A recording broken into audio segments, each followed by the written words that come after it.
E aí, pessoal? Se inscreve no canal e ativa o sininho. Deixa aquele like para fortalecer e compartilha com os amigos. Comenta aqui o que você achou dessa história. Não esquece de se inscrever, é de graça e ajuda demais. Ative as notificações para não perder os próximos episódios. Valeu por assistir. Vamos pro vídeo. Ele já chegou desafiando o oponente, exigindo que ele provasse de uma vez por todas que sua técnica era divina. O outro respondeu na hora, já que ele queria tanto ver, então ele ia mostrar. Como já era de se esperar, ele estava usando a própria força vital para esconder o que. Por isso conseguiu enganar todo mundo direitinho. Só que esconder isso não mudava quem ele era de verdade. Ficou claro que a briga dele era mesmo contra o espírito demoníaco e o corpo duplo. O oponente ficou impressionado, se perguntando como aquele homem sabia da técnica do corpo duplo e de como lutar apenas com ela. De repente, ele levou um susto enorme com o que estava acontecendo ali. Ele simplesmente apagou as chamas duplas do outro e perguntou o que ele faria agora. Afinal, não tinha mais motivo para brigar com o verdadeiro eu escondido ali dentro, já que a espada de Mount Ruá não era uma lâmina maligna. Ele questionou se seria mesmo desse jeito. O oponente entrou em desespero ao sentir o próprio corpo vacilar. Perguntaram se ele ia mesmo tentar ir contra a vontade divina agora, mandando ele mostrar logo a verdade daquele corpo que todo mundo elogiava tanto. Era a hora de aparecer e mostrar logo para que veio. Aí ele perdeu a paciência de vez, mandando calar a boca e gritando com muita raiva. O outro percebeu na hora que aquilo era um gima. Ficou inconformado de ver como taoístas, que deviam buscar uma vida tranquila, se deixavam levar por desejos tão idiotas. E então se revelou Dan Xiaoyang, o líder da 28ª geração da seita de Mount Ruá, o dono da espada de ametista. O oponente ficou totalmente sem entender nada, perplexo com aquilo. Mandou o outro aparecer de vez ao sentir aquela energia interna se mover. Ele se perguntou se aquilo era a transmutação da mente, um estado lendário que faz o adversário hesitar.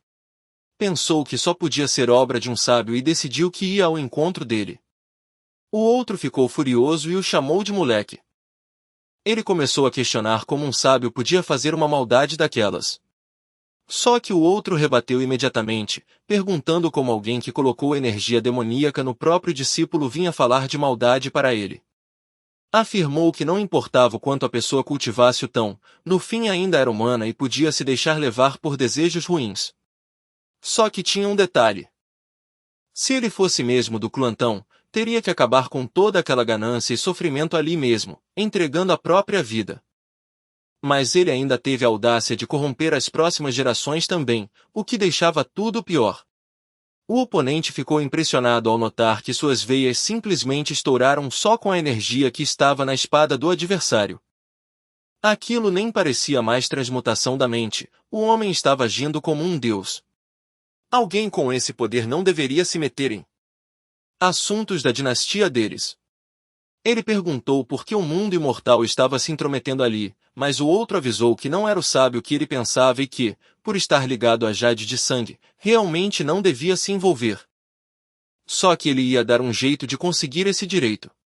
Como um humano que alcançou a iluminação, ele ia usar esse direito para perguntar mais uma vez se o outro ia largar o desejo por energia demoníaca. No fim, a ordem foi curta e grossa. Era para sumir e morrer de uma vez. Veio uma espécie de visão, e ele foi direto ao ponto. O outro achava mesmo que continuar fingindo seguir as doutrinas da espada de Mount Ruá ia salvá-lo da fúria daquela lâmina? Em toda a história de Murim, só existiu um único espadachim com um poder divino daqueles, o deus da espada celestial. Ele se perguntou se era mesmo o deus da espada. Mas logo veio o aviso de que o outro estava tomado demais por energia demoníaca e não chegava nem perto das verdadeiras doutrinas de Mount Ruá. E algo começou a se manifestar bem ali na hora. Aquele perfume característico finalmente apareceu e a flor desabrochou de vez. O outro ficou sem acreditar, se perguntando se aquilo estava mesmo acontecendo com ele. Pelos ancestrais, a lenda de Mount Ruá finalmente floresceu. Dava para ver tudo com clareza agora. Ele foi muito além de preencher tudo, ele simplesmente esvaziou tudo. No fim das contas, será que ele era realmente o deus da espada? Pelo que diziam, a lenda da seita que estava perdida há 300 anos finalmente aconteceu, e as flores de ameixeira desabrocharam de vez. Ele finalmente acordou para uma nova realidade, deixando todo o passado para trás para começar tudo do zero. Todo mudando em volta ficou se perguntando se aquele homem era mesmo o lendário deus da espada. Teve gente que fez questão de agradecer pelos ensinamentos e por ele ter salvado a seita de um desastre completo. Ele parecia arrependido, pedindo desculpas e esperando pelo perdão de todos ali. Só de ouvir o nome daquela figura, todo mundo já sentia um peso enorme no ambiente. O homem tinha derrotado os guerreiros da seita com um único movimento. Ele venceu o líder do clã, o sujeito mais forte daquela época, usando apenas a força da sua própria vontade. Não tinha muito o que um exército ou até o imperador fazerem contra alguém capaz de ajoelhar um clã inteiro com um único golpe. O plano agora era convencer o deus da espada a não andar mais por aí espalhando o caos.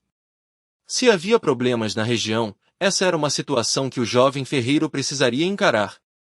De repente, anunciaram para a multidão que o grande evento do dia estava prestes a começar. Um dos competidores estava focado em garantir a vitória dessa vez, mas ficou procurando o antigo campeão que tinha sumido.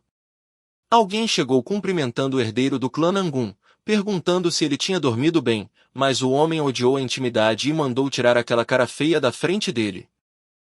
O rapaz demonstrou interesse em descobrir mais sobre a tal essência de gelo de 10.000 anos, e logo se prontificaram a explicar como funcionava. Esclareceram que aquele item era uma verdadeira bênção para quem estudava os elementos de gelo. Além disso, servia como um ótimo remédio para mulheres com doenças incuráveis, sendo algo muito valioso. Ele quis saber como era a aparência física da essência. Responderam que nunca tinham visto, mas ouviram dizer que parecia um caixão de gelo onde a pessoa deitava para treinar, gerando a dúvida se aquilo dava poder infinito. Explicaram que o objeto existia desde os tempos da antiga guerra, mas, segundo os mitos do Mar do Norte, já fazia mais de 1000 anos que ele não aparecia. Ficou claro que o negócio fazia jus ao nome. O rapaz tentou descobrir em qual modalidade do torneio o prêmio estaria, mas ninguém sabia de nada porque o organizador decidia tudo em segredo. O colega comentou que pensar demais só trazia limites e que era impossível vencer alguém que realmente colocava as ideias em prática. Um guerreiro do clã Nangun se apresentou, elogiando as habilidades do oponente e demonstrando interesse em conhecer as recompensas da competição. Responderam que o prêmio do torneio de combate era um tesouro antigo, e a espada do sol seria entregue para a família que vencesse o exercício militar.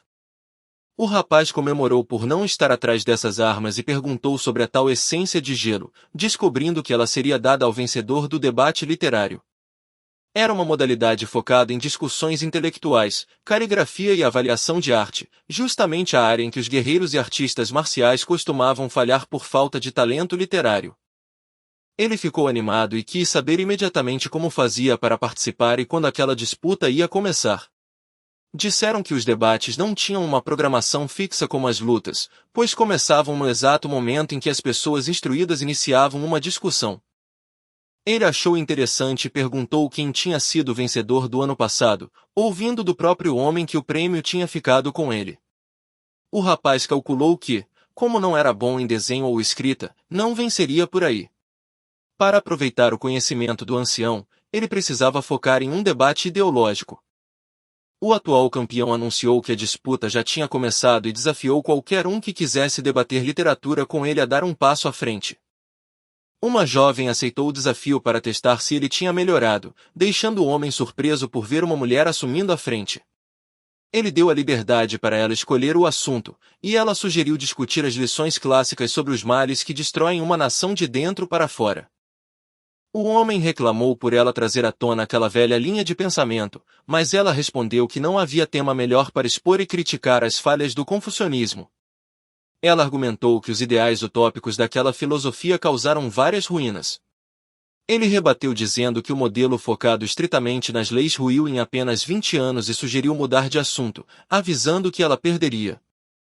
A jovem explicou que o sistema de leis falhou naquela época porque servia apenas para controlar e oprimir a população, em vez de buscar um modelo justo que protegesse a sociedade.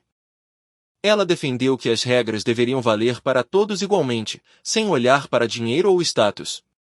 O homem retrucou dizendo que todo mundo sabia disso, mas que era algo impossível de cumprir. Como exemplo, ela citou que a lei da época proibia severamente a traição sob pena de execução imediata, mas questionou de quantas mulheres casadas o próprio imperador não havia se aproveitado. O homem achou um absurdo querer igualar o governante máximo com os cidadãos comuns. Ao ouvir aquilo, o rapaz pensou ironicamente que tinha encontrado uma defensora da justiça social no meio do torneio. Ela relembrou a base da filosofia tradicional, afirmando que perante o céu e a terra todos os homens nasceram iguais, seja um imperador ou um simples trabalhador do campo. Ela o pressionou, perguntando se ele achava que um grupo era humano e o outro era bicho. O homem se defendeu citando que o reino era como uma família, onde o governante agia como um pai protetor para com os filhos. A jovem apontou que era exatamente por esse motivo que a vertente recebia críticas, já que alteravam as teorias originais apenas para bajular as autoridades. Tudo servia para garantir privilégios próprios, enquanto o modelo focado nas leis rígidas ao menos tentava demonstrar mais honestidade. O debate ficou tenso. Ela argumentou que essa história de governante agir como pai era apenas uma desculpa usada para justificar o tratamento especial que eles recebiam do resto do povo.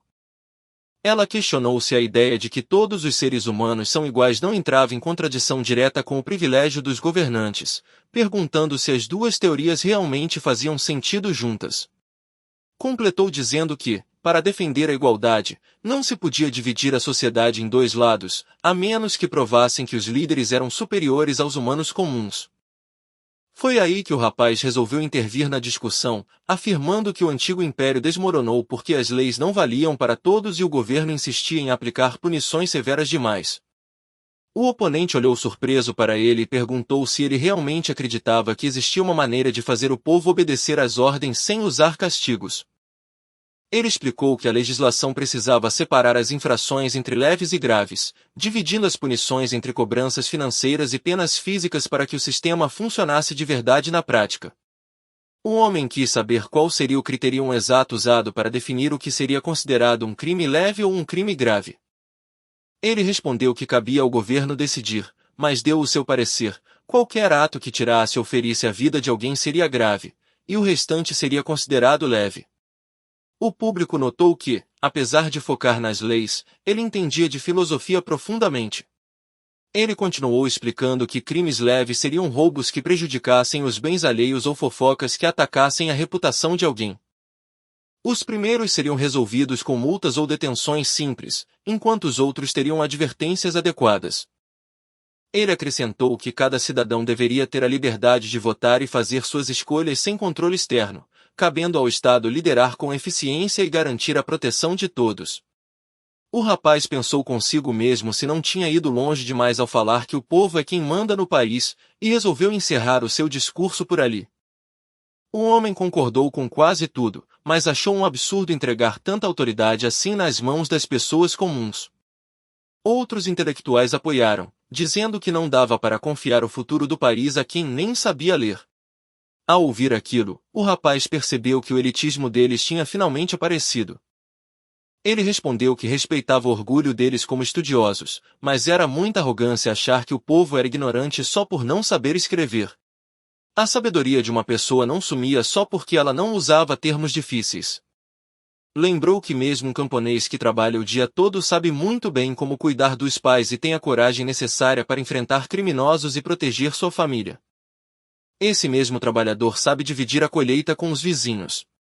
Ele concluiu dizendo que o pior erro de um intelectual era achar que os cidadãos comuns eram tolos e precisavam ser iluminados por eles. Ele achou que suas palavras tinham soado muito bem.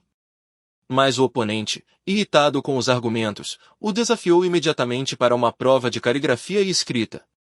O rapaz percebeu a enrascada em que se meteu, com medo de perder a chance de conseguir aquela geladeira natural por não dominar a escrita antiga daquela época. Mandaram o outro dar um jeito naquilo de uma vez por todas. O rapaz concordou na hora, um pouco sem jeito, e disse para ele ir em frente. Sugeriram começar logo a prova e perguntaram sobre o que ele pretendia escrever. O adversário decidiu entrar na disputa também e definiu o tema tradicional da escrita clássica. O rapaz repetiu o tema complexo para si mesmo, pensativo. Logo em seguida, ele pediu um pincel emprestado para dar início ao teste. Pediram para preparar o material sem demora. Ele apenas agradeceu educadamente pela ajuda. Quem estava assistindo ficou impressionado com tamanho conhecimento literário vindo de alguém na casa dos 20 anos. Aquilo parecia impossível.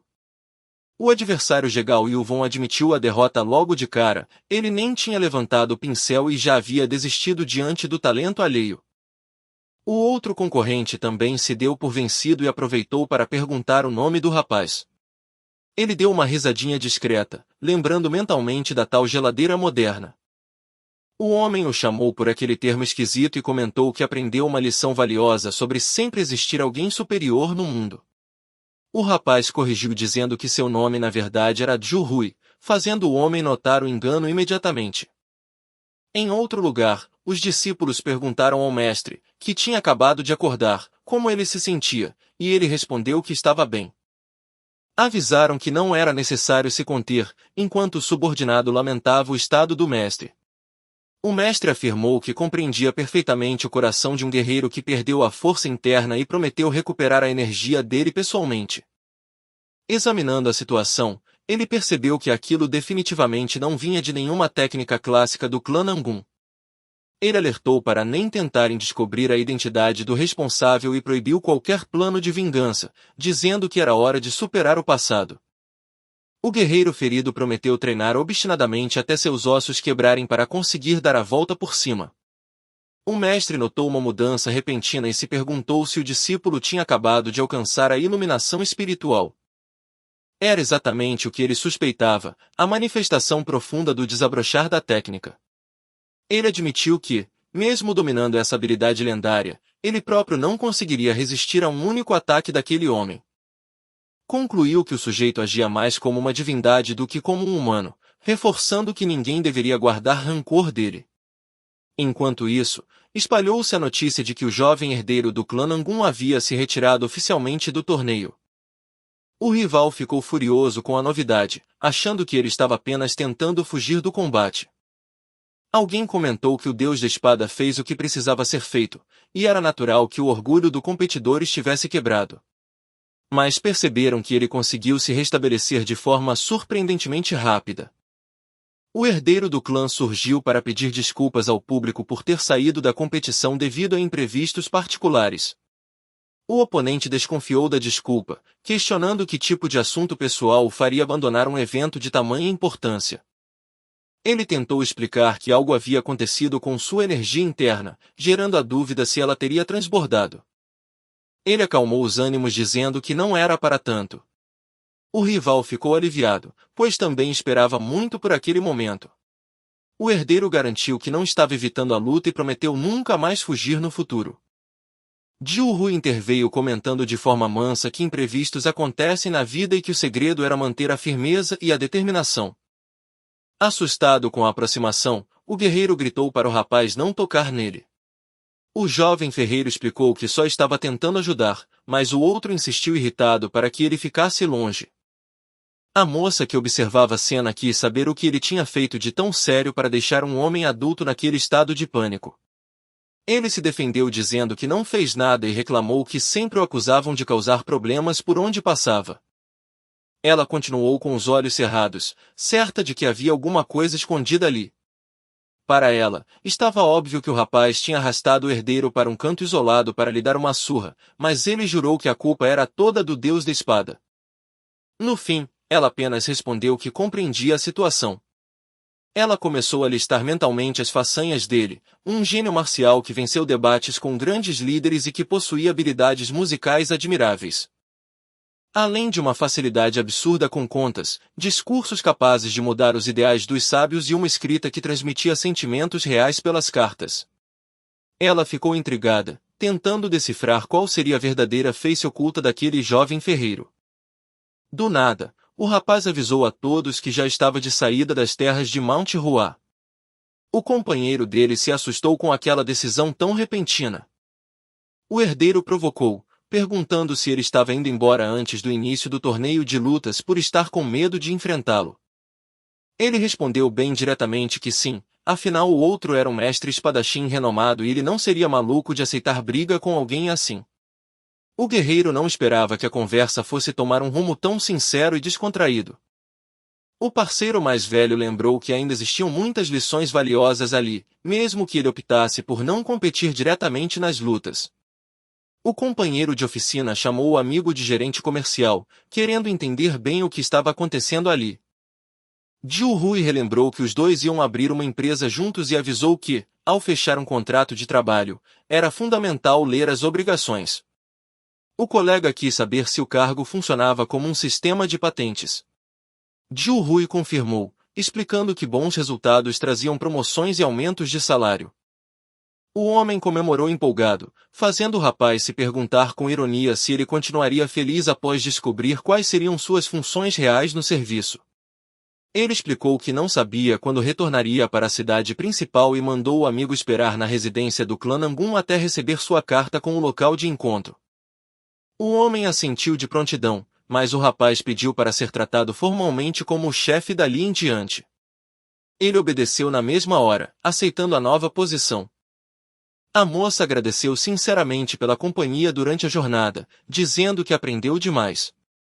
Como a decisão dele já estava tomada, ela se despediu combinando um reencontro futuro. Só que ela questionou o que ele pretendia fazer com a enorme essência de gelo que ganhou, fazendo o rapaz pensar frustrado que seria impossível ir até o túmulo da espada com aquele trambolho nas costas. Ele pediu um favor e perguntou se ela poderia guardar o prêmio temporariamente. Ela concordou, mas avisou que seria preciso uma autorização por escrito se outra pessoa passasse para recolher. Ela mesma se prontificou a resolver e assinar os papéis necessários. O rapaz agradeceu imensamente pelo apoio e pela gentileza dela. Pouco depois, ele seguiu viagem cruzando as estradas de terra da região. Ele caminhava acompanhado da figura silenciosa do idoso conhecido como Deus da Espada. O rapaz soltou um suspiro desanimado, já que o velho estava há 3 dias sem falar nada e ele precisava descobrir as coordenadas do tal túmulo lendário. De repente, alguém surgiu bloqueando o caminho e anunciando de forma bem agressiva que a jornada deles acabava ali. O rapaz mudou de postura na hora ao perceber a emboscada daqueles sujeitos perigosos. Ficou claro que se tratava do temido bando conhecido como o Esquadrão da Rajada do Feijão Vermelho. O rapaz encarou os bandidos e perguntou como eles sabiam da emboscada, ironizando que eles deveriam pelo menos ter escondido os músculos do peito para não dar na cara. Um dos criminosos se irritou imediatamente e soltou um xingamento pesado. Naquele momento de tensão, veio um pensamento aleatório na mente dele, mandando esperar um segundo. Os bandidos se organizaram rapidamente, mandando fechar a boca dele primeiro para evitar que ele começasse a falar demais e complicasse as coisas.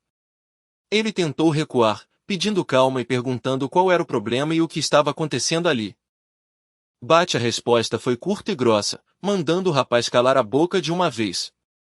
Os criminosos se surpreenderam ao ver que o rapaz conseguia se defender e começaram a zombar, dizendo que os membros das seitas ortodoxas eram todos uns idiotas hipócritas. Irritado com o cerco, ele reclamou do trabalho que estavam tendo só para se livrar dele, questionando quantos homens havia ali e se eles realmente se consideravam guerreiros de verdade. Ele continuou provocando, dizendo que já esperava essa covardia de bandidos que atacam em bando sem nem fazer perguntas. Mandou irem direto ao ponto, o que deixou o oponente furioso. Foi quando uma voz firme ecoou no lugar, ordenando que aquilo parasse. O rapaz reconheceu o líder do esquadrão de bandidos e comentou, em tom de deboche, que eles estavam se encontrando novamente, questionando a cara de poucos amigos dele.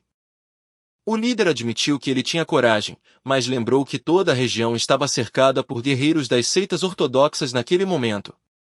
Ele completou dizendo que estavam a mais de 40 quilômetros de distância de Mount Hua, onde as forças se reuniam, então ninguém ouviria os gritos de socorro dele. O rapaz achou graça da burrice deles, pensando que, como mal tinha saído de sua província natal, os bandidos eram os únicos que teriam motivos para querer atacá-lo. Ele também apontou para o emblema que carregava, lembrando que era um convidado de honra do influente clã Nangun e questionando se eles achavam mesmo que a poderosa família deixaria aquilo barato. O líder não se importou com a ameaça e rebateu dizendo que ia despedaçá-lo e espalhar os restos pelas montanhas para servir de banquete aos animais. O rapaz sentiu um arrepio com a violência da seita maligna, impressionado com a facilidade com que falavam em matar. Ainda assim, ele tentou argumentar, perguntando se eles realmente achavam que acabar com a vida dele resolveria os problemas do bando. Ele deduziu que tudo aquilo era revolta pelo fato de o antigo chefe deles ter se aliado ao clã Nangun, mas avisou que métodos bárbaros não mudariam a situação. Um dos capangas se irritou e pediu permissão ao líder para calar o rapaz, alertando que não deveriam se deixar levar pela conversa dele. O rapaz apenas observou em silêncio, pensando que aquele era o limite de pessoas que só pensam em dinheiro. O bandido avançou furioso, gritando para ele parar com as provocações. Mas o rapaz continuou firme e perguntou se eles realmente teriam coragem de manter o orgulho do esquadrão depois de uma covardia daquelas. De repente, ele jogou uma barra de ouro legítima. O líder dos bandidos, esquecendo a pose de criminoso feroz das montanhas, arregalou os olhos e admitiu na hora que queria o dinheiro. Mudando totalmente de postura, o chefe perguntou o que o rapaz queria em troca. O rapaz respondeu que daria todo o ouro que tinha se eles simplesmente o deixassem seguir o seu caminho em paz. Diante daquela fortuna, o líder aceitou libertá-lo imediatamente, enquanto os outros capangas já começavam a disputar suas próprias fatias do pagamento. Eles ficaram deslumbrados com a quantidade de barras de ouro, comentando entre si que o rapaz era podre de rico. Enquanto se afastava, ele lembrou de um ditado filosófico antigo que dizia que a vingança de um homem virtuoso nunca tarda. Ele achou a situação irônica, pois fazia apenas 3 dias que tinha criticado essa mesma filosofia no torneio, e agora se pegava recorrendo aos ensinamentos dela nos momentos imprevistos da vida. Os bandidos ficaram olhando sem entender nada, confusos com os resmungos repentinos do rapaz. Eles se entreolharam e decidiram que era melhor mandá-lo ir embora logo. Mandaram ele sumir da frente deles de uma vez, torcendo para que nunca mais se cruzassem na estrada. O rapaz continuou andando, mas pensou consigo mesmo que com certeza eles ainda iriam se encontrar de novo. Foi aí que o espírito do idoso em sua mente se manifestou, irritado, prometendo que nunca mais assumiria o controle daquele corpo. O rapaz achou graça e comentou que o velho estava escutando tudo às escondidas. Usando suas memórias modernas, ele comparou o poder do idoso ao do maior jogador de videogame do mundo. Ele esperava que, depois desse elogio exagerado, a entidade fosse gritar na sua cabeça, mas o silêncio continuou, fazendo-o perguntar se o idoso estava emburrado. O espírito finalmente respondeu, ordenando que seguissem em direção ao Vale do Outono, deixando o rapaz confuso sobre a localização. A entidade deu as coordenadas exatas, mandando ele passar por uma árvore e cruzar a colina para avistar a floresta na encosta da montanha que precisavam subir.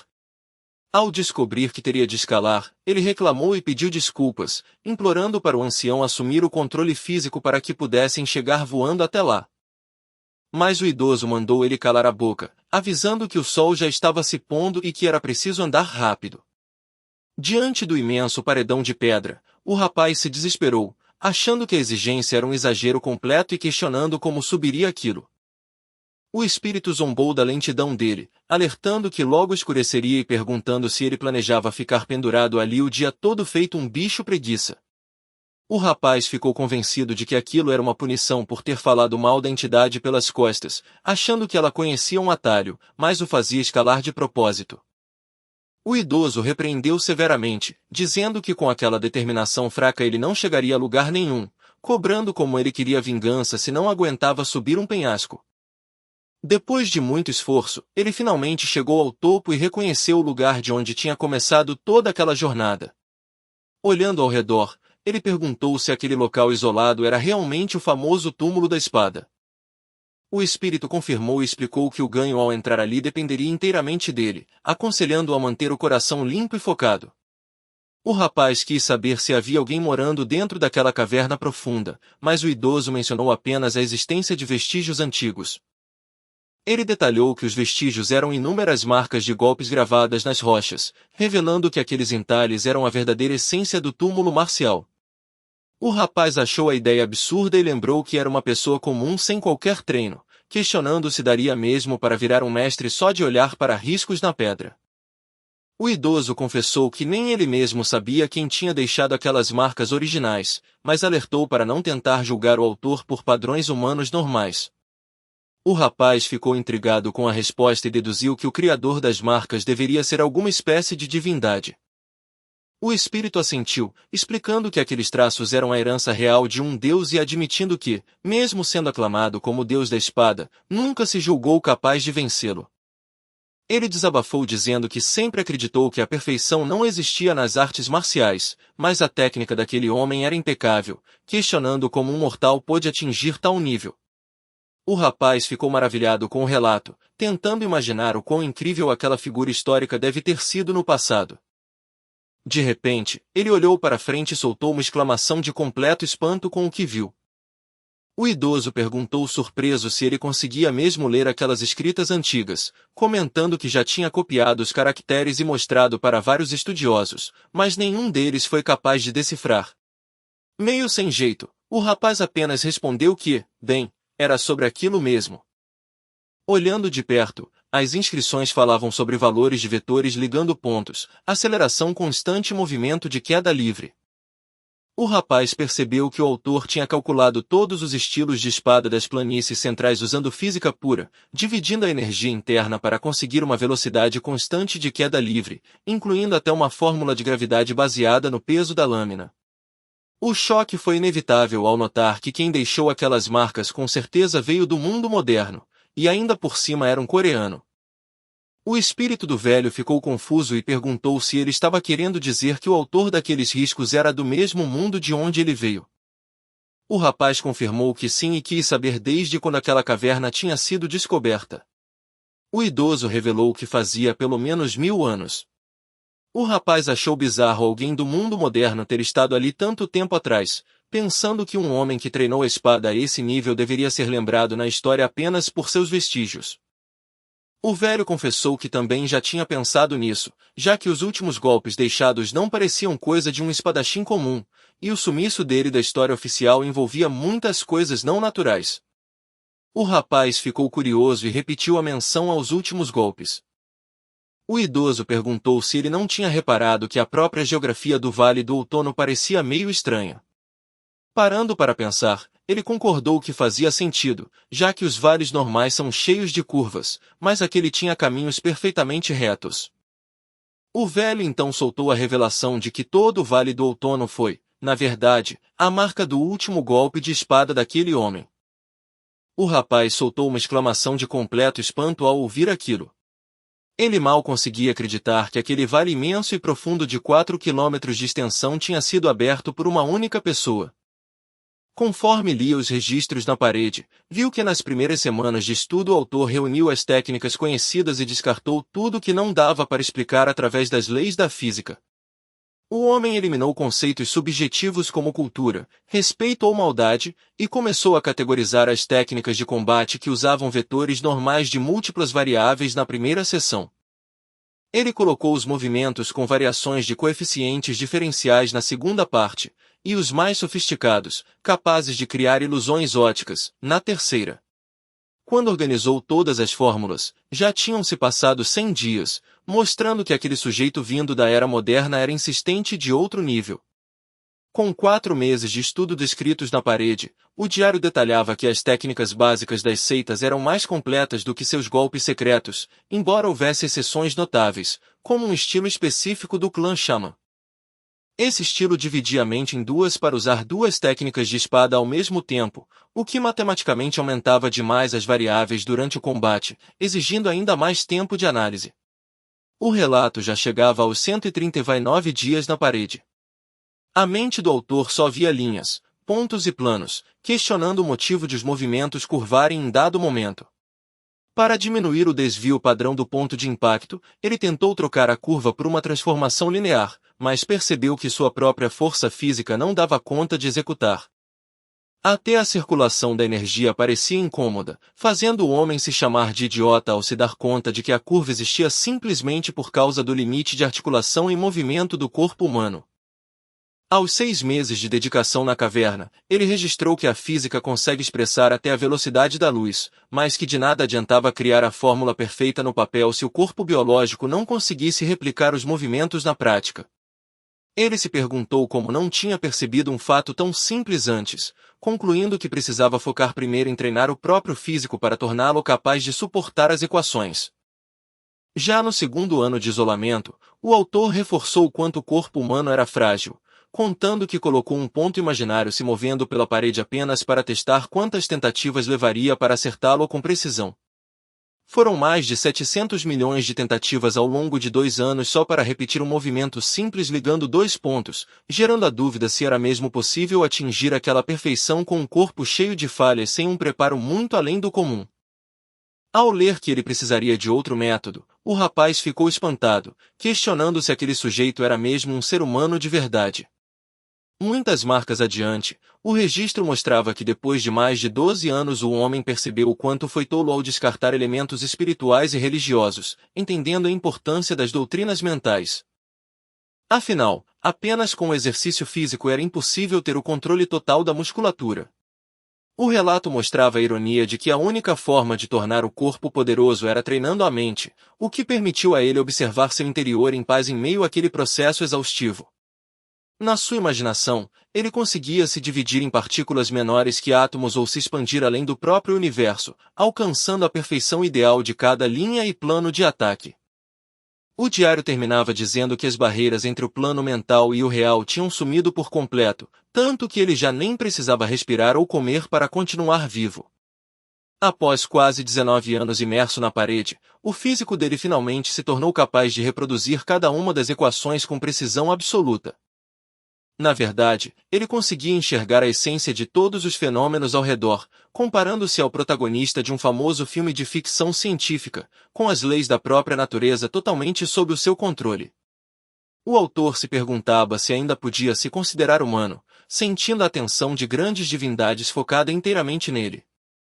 O espírito do velho ficou admirado, comentando o quanto aquilo era impressionante, lembrando que ele próprio levou 7 anos para enxergar a estrela cadente, e o rapaz já conseguia ver aquela luz.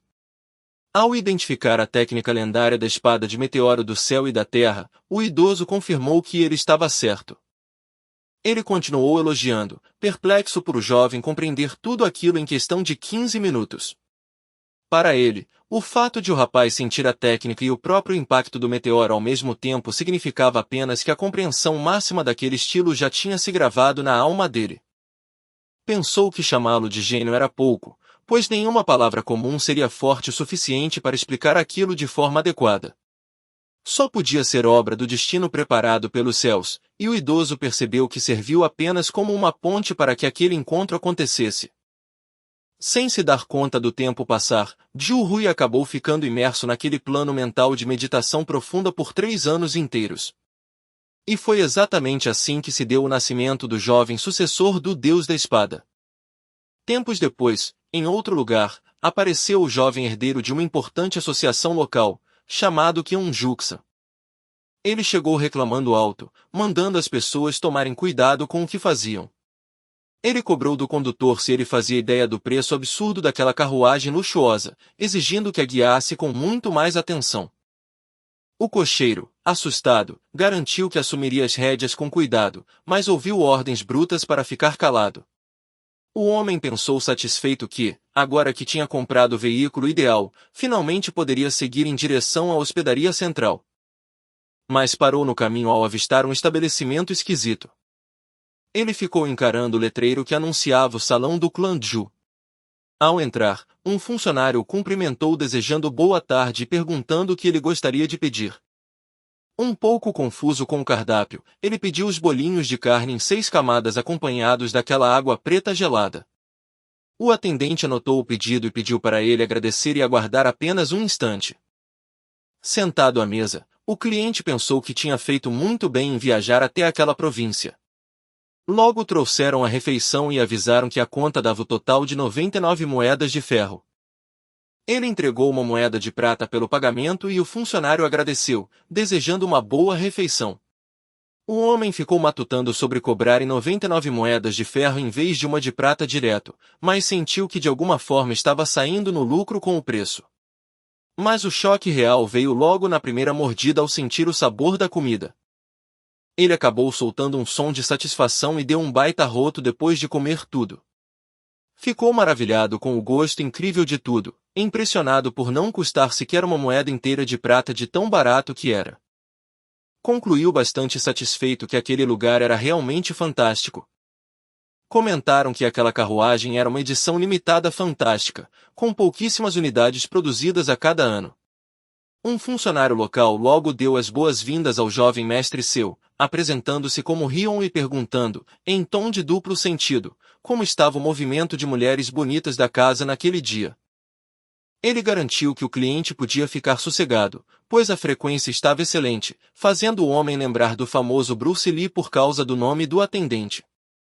Com um nome daqueles, dava a impressão de que o sujeito devia ser muito bom de briga. Outro funcionário se apresentou como Hong Jeambo, oferecendo-se para chamar uma acompanhante especial para o cliente, que achou estranho aquele termo de combinação de destino. O atendente percebeu que era a primeira vez do cliente ali e explicou que a função era justamente apresentar mulheres bonitas, pedindo uma chance para guiar a noite dele com total confiança. Lá fora, os empregados avisavam para terem o máximo de cuidado, pois aquela era a carruagem do próprio mestre deles. Um sujeito começou a reclamar do lado de fora, inconformado por outra pessoa ter permissão para entrar enquanto ele era barrado na porta. Quem olhava de longe se perguntou se aquela era a famosa restrição de entrada do Hotel Giei, lembrando o antigo incidente em que um importante líder de clã local também não pôde entrar.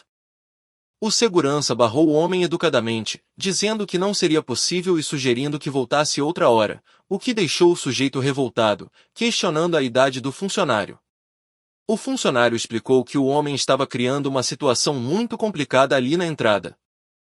Ele deu um aviso claro para o sujeito embriagado ir para casa antes que perdesse a paciência e machucasse as costas dele, deixando o homem espantado. Um superior se aproximou perguntando se havia algum problema, e o segurança garantiu que estava tudo sob controle, chamando de chefe de departamento Zhang. O chefe relembrou que tinha sido promovido no dia anterior e, como ainda estava de bom humor, mandou o arruaceiro embora enquanto ele decidia ser gentil.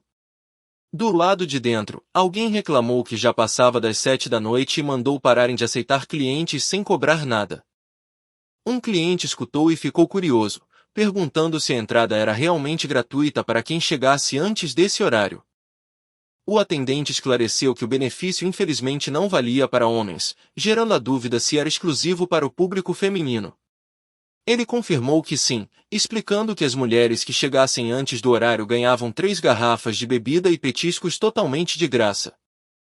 O supervisor chamou a atenção do funcionário Jeumbo logo em seguida. O funcionário justificou que aquele cliente merecia atenção especial por ter chegado em uma carruagem luxuosa. A ordem foi direta para que o recebessem muito bem de uma vez. O funcionário ofereceu uma sala privativa, comentando com malícia que, para impressionar de verdade as mulheres do local, era preciso um espaço exclusivo. Como era a sua primeira vez ali, o cliente preferiu manter a discrição e pediu apenas uma mesa comum no salão.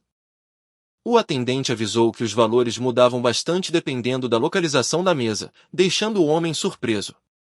Ele apontou para os lugares mais próximos do palco principal, explicando que eram um pouco mais caros, mas que valiam totalmente o investimento.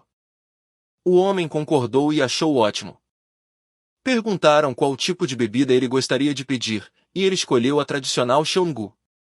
O funcionário sorriu e disse que o senhor estava brincando, pois nenhuma mulher se interessaria por uma mesa que servisse apenas aquela bebida simples, exigindo pelo menos 2 garrafas da marca especial.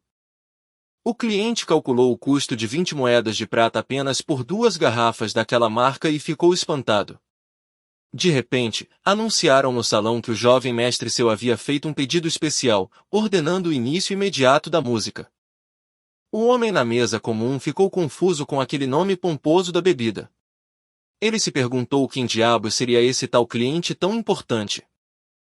A equipe fez uma grande apresentação para entregar a garrafa especial ao jovem mestre seu, enquanto as mulheres em volta o elogiavam entusiasmadas. Irritado com a ostentação alheia, o homem na mesa comum praguejou contra o rival. Ele perdeu a linha e exigiu que trouxessem 2 garrafas daquela mesma bebida cara, mas o funcionário avisou que custaria 100 moedas de ouro e o pagamento precisava ser adiantado. Ele mandou trazer imediatamente, fazendo o atendente agradecer todo feliz e prometer o melhor serviço da noite. O supervisor chamou o funcionário de canto, mas ele respondeu com pressa que estava muito ocupado atendendo. O chefe apontou para o cliente rico e mandou o funcionário continuar estimulando os gastos dele. Ele quis saber quanto receberia de comissão por cada garrafa extra vendida, fechando o acordo em 2 moedas. O funcionário comemorou alegremente e aceitou a tarefa na mesma hora. Aquele cliente era Kyung Juk-san, herdeiro de uma família rica, que levou menos de 1 mês para gastar toda a sua fortuna ali com aquela estratégia de entretenimento. A cena mudou para a sede da companhia controlada pela família Ju. Anunciaram em tom de respeito que o líder da empresa estava entrando na sala de reuniões.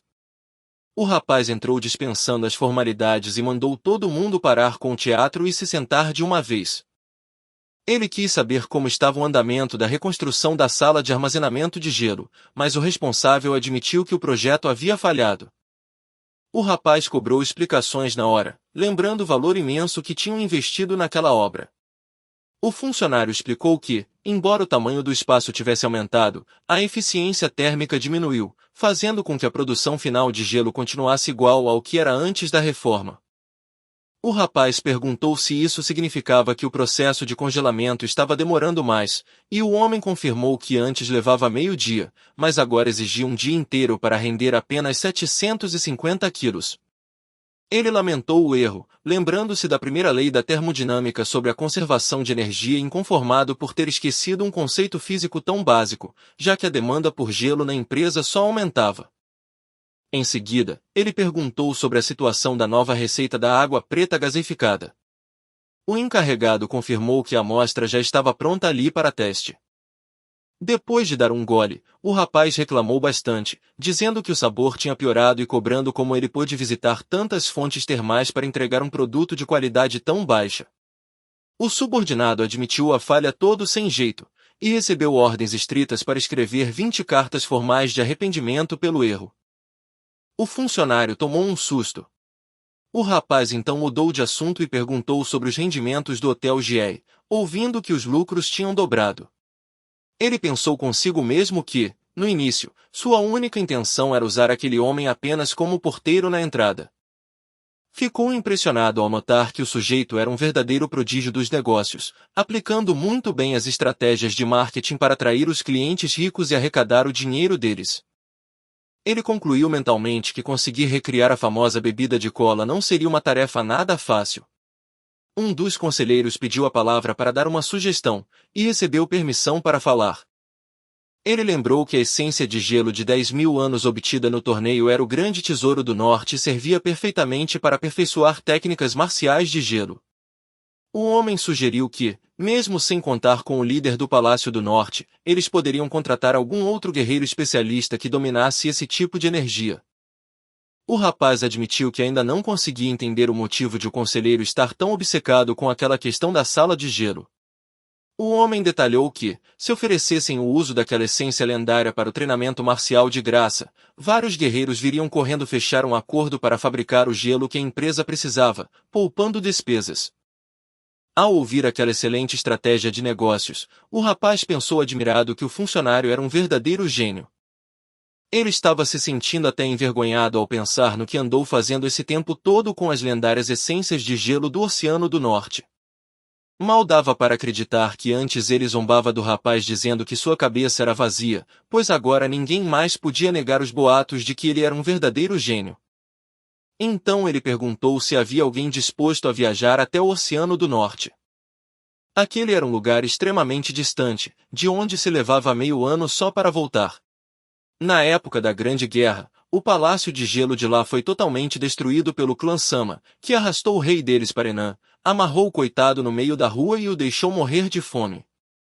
Ele prometeu uma recompensa de 1000 moedas de ouro para quem conseguisse encontrar uma técnica eficiente para fabricar gelo. Um dos presentes se voluntariou na hora para ir, chamando o chefe de irmão mais velho. Mas o chefe não permitiu, argumentando que precisava dele ali para garantir a estabilidade do salão principal. Diante disso, ele ficou pensativo sobre quem mais poderia enviar para essa missão. De repente, ele reparou em alguns sujeitos de longe e perguntou o que aqueles idiotas estavam fazendo ali, deixando o outro confuso sobre de quem ele estava falando. Eram os homens com tatuagens de urso vermelho pelo corpo todo. Como tinha sido ordenado manter o segredo sem revelá-los ao mundo exterior, eles foram mantidos trancados na prisão da residência. Ele perguntou se já fazia muito tempo e se eles haviam se recuperado. Ao ouvir que já tinha se passado meio ano, ele se surpreendeu com o tempo e mandou trazê-los imediatamente. O guarda avisou que já tinha trazido todos e que aguardavam do lado de fora, recebendo a instrução de deixar apenas o líder entrar na sala. Ao ver o homem entrar, o outro se espantou com a aparência dele e perguntou se ele era realmente o líder dos bandidos. O sujeito desabou em um choro sofrido, totalmente arrasado. Ele ficou chocado com a cena e insistiu para saber o que diabos tinha acontecido com ele para estar daquele jeito. O chefe mandou ele parar com aquela choradeira de uma vez por todas e se aproximar para conversar. O outro comentou que só existiu um motivo para o chefe agir com tanta severidade, pois se alguém acabou castigado, com certeza tinha feito algo errado. Diante disso, a ordem foi curta e grossa: eles deveriam ir até o Oceano do Norte. O líder dos bandidos hesitou, lembrando que aquele lugar era perigoso e distante demais. O homem rebateu ironizando que parecia que eles ainda tinham amor à vida e queriam continuar comendo aqueles deliciosos bolinhos da oficina. O prisioneiro se perguntou em silêncio por que tinha de passar por aquilo todos os dias.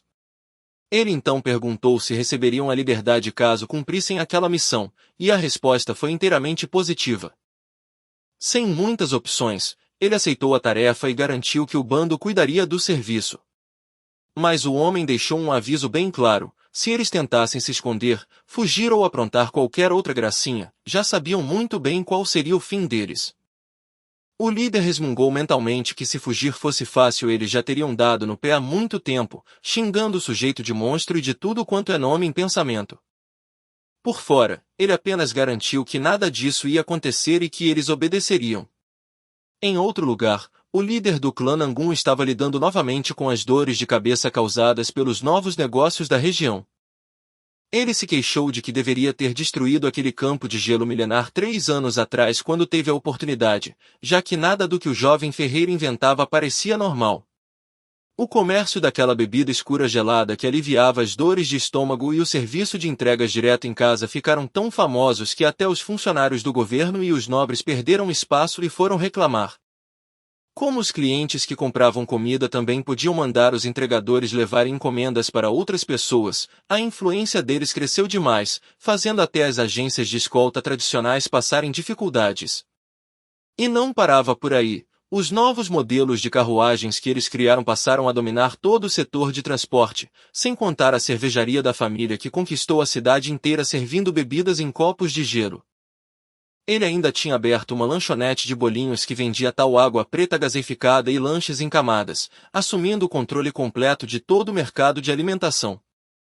O grande problema é que toda vez que resolvia lançar um novo empreendimento, o rapaz exibia aquele emblema de aliado que tinha recebido da influente família. Por causa disso, uma multidão de comerciantes revoltados começou a invadir a residência do clã feito uma onda, e a família passou os últimos 3 anos tentando acalmar os ânimos de todo mundo, o que tornou o trabalho deles quase impossível. Mas ele admitiu que o que o deixava com mais raiva de verdade em toda essa história era outro detalhe. Bem nessa hora, o lanche que tinham pedido da lanchonete da família chegou, e ele mandou o subordinado trazer a comida imediatamente. O fato irônico de que ele próprio era a pessoa mais viciada e conquistada pelo sabor daqueles lanches. Um guarda entrou para relatar que outro grupo de pessoas tinha chegado procurando por ele, fazendo-o questionar o que seria daquela vez. O funcionário comentou que parecia ser uma reclamação vinda dos donos das hospedarias locais. Ele resmungou chateado ao se dar conta de que tinha se esquecido completamente do problema daquelas hospedarias. O guarda tentou acrescentar mais uma informação, deixando o homem surpreso e impaciente. Avisaram que o jovem líder da seita da espada do clã Hua tinha retornado à propriedade. Ele praguejou incomodado com toda aquela situação envolvendo o rapaz e questionou o motivo de a seita da espada estar cobrando tanto a família deles. Para piorar, o funcionário indicou que havia ainda mais visitas, deixando-o irritado ao perguntar o que seria agora. O guarda anunciou que o jovem mestre da família Gegal também tinha chegado. O homem rebateu dizendo que, se ele vinha apenas como amigo, era só deixar entrar sem precisar avisar. Bate o subordinado esclareceu que a visita definitivamente não era em tom de amizade. Ele então quis saber em qual posição o sujeito estava se apresentando ali. O guarda explicou que ele tinha vindo na condição oficial de inspetor júnior da Grande Aliança de Murim. Surpreso com a informação, o homem decidiu ir recebê-lo pessoalmente no mesmo instante. O funcionário assentiu de prontidão e se encarregou de conduzir a autoridade até a sala. O líder do clã ficou matutando sobre o que se tratava toda aquela formalidade repentina. Pouco depois, o guarda anunciou a chegada do inspetor ao recinto e deu as boas-vindas a ele. O jovem inspetor cumprimentou o dono da casa de forma polida, comentando que já fazia tempo que não se viam e perguntando se ele estava bem. O anfitrião garantiu que estava tudo bem e o parabenizou por já ter alcançado um cargo de destaque na aliança, convidando-o a se sentar de uma vez. O visitante agradeceu a gentileza, mas indicou que preferia ir direto ao assunto principal da visita. O dono da casa concordou, mas pediu licença para fazer uma pergunta antes, recebendo autorização para falar. Ele questionou o motivo daquela auditoria surpresa, lembrando que um inspetor já tinha vindo 3 meses atrás e ainda faltavam 2 anos para a próxima vistoria de rotina. O jovem explicou que o chefe dos inspetores esteve na região e acabou ficando bastante desconfiado com o cenário local. A liderança da aliança começou a suspeitar de que o imenso império comercial da família do Ferreiro estivesse, na verdade, operando secretamente sob o comando do clã Nangun. O dono da casa lembrou que os dois eram amigos e que o visitante sabia melhor do que ninguém que os negócios daquela oficina funcionavam de forma totalmente independente. O inspetor perguntou se ele ainda não tinha percebido as verdadeiras intenções da aliança, deixando o anfitrião pensativo sobre a gravidade da situação. Ele detalhou que a população da província tinha simplesmente dobrado em apenas 2 anos por causa do comércio, prestes a alcançar ou até superar as maiores cidades da região, e que o objetivo da aliança era se aproveitar disso. Diante desse cenário financeiro gigantesco, o anfitrião finalmente compreendeu a ganância por trás da auditoria. Ele ressaltou, porém, que eles eram apenas uma facção de médio porte ali no meio. O visitante revelou que a grande preocupação eram as movimentações suspeitas vindas da facção rival das sombras. O nome daquele grupo perigoso fez o homem mudar de postura imediatamente. Para aqueles criminosos, a cidade virou um campo de batalha crucial. Caso conseguissem assumir o controle daquela imensa rede comercial da família do Ferreiro, usariam toda aquela fortuna como base para se tornarem a potência máxima da região. Além do mais, a empresa da oficina ainda atuava em uma zona neutra entre as seitas ortodoxas e as malignas, o que era um risco imenso. Como a aliança tinha total interesse em proteger e garantir essa riqueza, sugeriram uma união de forças para benefício mútuo. Só que como o dono da maior atividade comercial da cidade não estava alinhado oficialmente com nenhuma das partes, ficava difícil conseguir o apoio da aliança. No pior dos casos, a família Nangun terminaria tendo de enfrentar os inimigos das sombras totalmente sozinha. O visitante admitiu que a situação era delicada, mas reforçou que uma decisão definitiva precisava ser tomada o quanto antes. Preocupado com o perigo iminente, o homem quis saber de quanto tempo eles ainda dispunham para agir. A resposta foi preocupante. A rede de espionagem local tinha sido completamente eliminada, deixando a aliança sem informações e sem quase nenhum tempo sobrando.